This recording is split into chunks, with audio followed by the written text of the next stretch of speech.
నాన్నంటే ప్రపంచానికి ఒక సాధారణ మనిషి, కానీ తన బిడ్డ ఆపదలో ఉంటే మృత్యువుతో సైతం యుద్ధం చేసే వీర యోధుడు.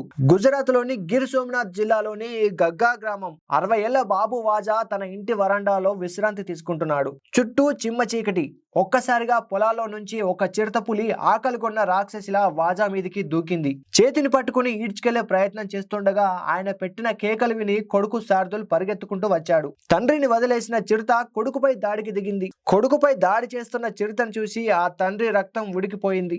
వయసు భారమైన ఆపదలో ఉన్న కొడుకును చూసి ఆయనలో ఉన్న దాగి ఉన్న వీరుడు మేల్కొన్నాడు. పక్కనే ఉన్న కొడవలి ఈటే అందుకున్నాడు. ఒక్క క్షణం కూడా ఆలోచించకుండా ఆ చిరుతపై విరుచుకుపడ్డాడు. కొన్ని నిమిషాల పాటు సాగిన పోరాటంలో బాబు వాజా పంజా విసిరి ఆ చిరుతను మట్టి కరిపించాడు. చిరుత దాడిలో గాయాల పాలైన ఆ బాబు వాజా అతని కొడుకు శార్దుల్ ప్రస్తుతం ఆసుపత్రిలో కోలుకుంటున్నారు.